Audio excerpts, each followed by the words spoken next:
Good morning, students. Now we will see non-cooperation movement, how it was conducted in plantation. Plantation here means tea plantation and coffee plantation like that.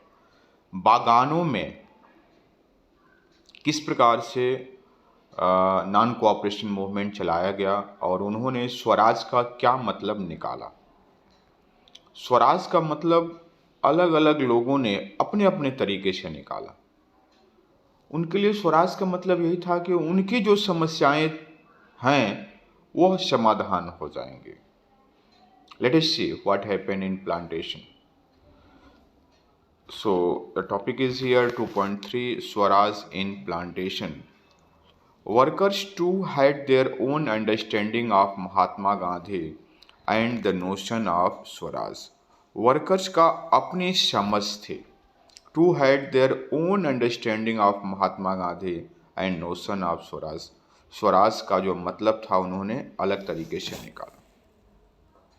For plantation worker in Assam, freedom means the right to move freely in and out of confined space in which they had enclosed, and it means retain a link with the village from which they had come. Like Assam के plantation workers के लिए freedom का मतलब था right to move freely in and out of the confined space.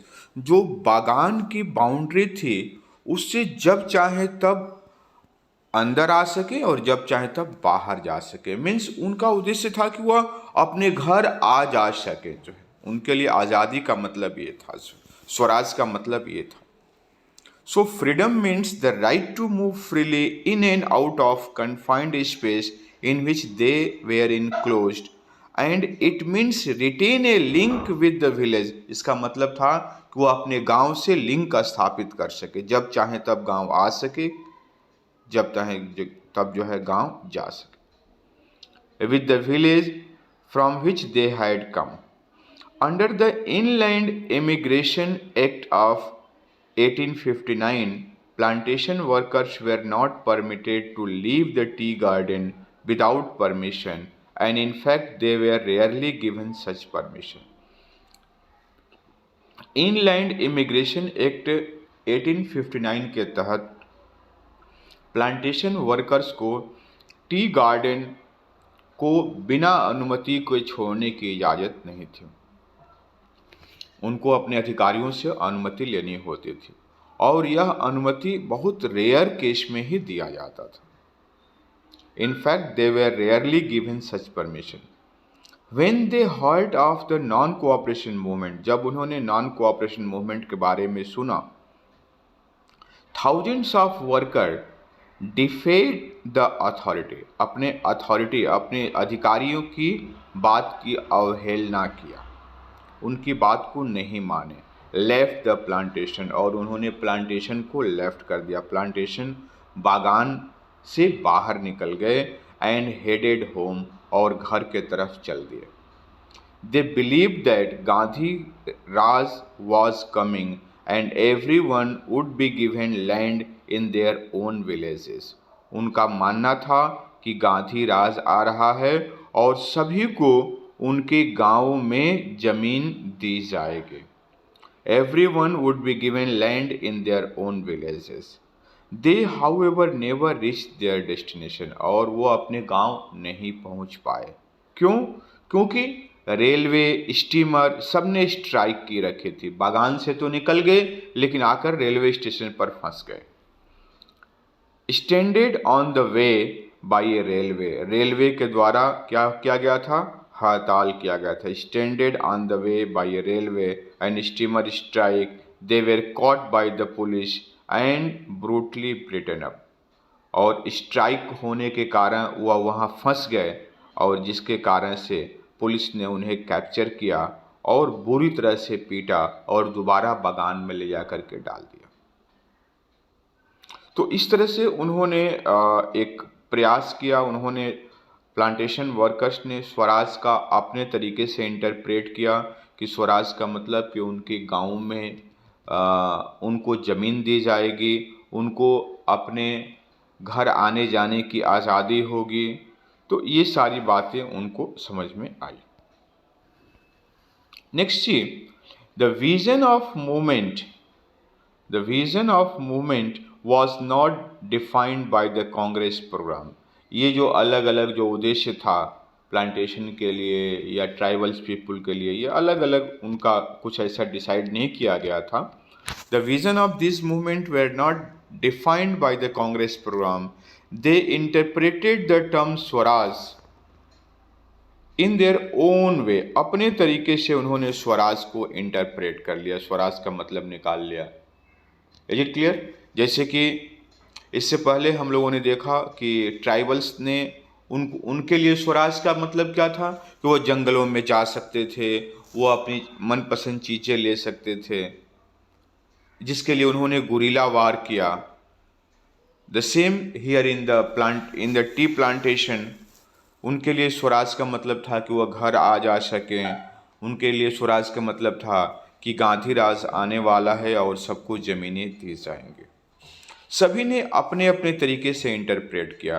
They interpret the term Swaraj in their own way, imaging it to be a time when all suffering and all trouble would be over.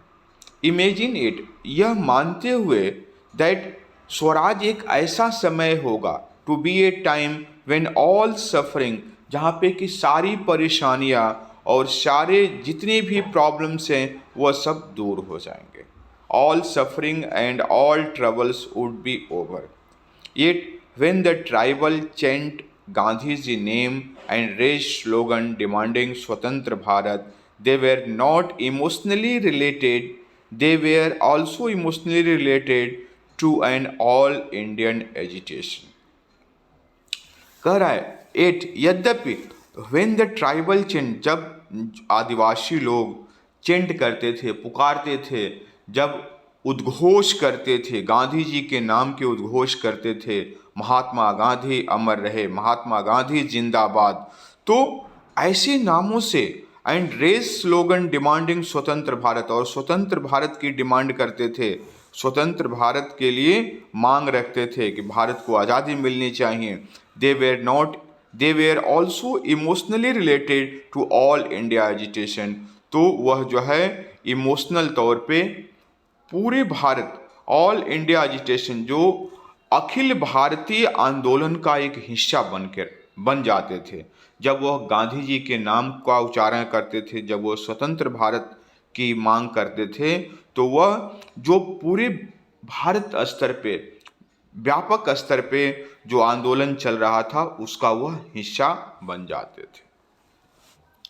When they act in the name of Mahatma Gandhi or link their movement to that of the Congress, they were identifying with the movement which went beyond the limit of their immediate locality। जब वह गांधी जी के नाम के साथ अपने आप को जोड़ते थे, when they act in the name of Mahatma Gandhi, कि महात्मा गांधी ने ऐसा कहा है, महात्मा गांधी की ये डिमांड है, उन्होंने ऐसा कहा है, लगान नहीं देना है, आना है, जाना है, और link their movement to that of Congress, या कांग्रेस से लिंक करते थे। They were identifying with the movement that were beyond the limit of the immediate locality.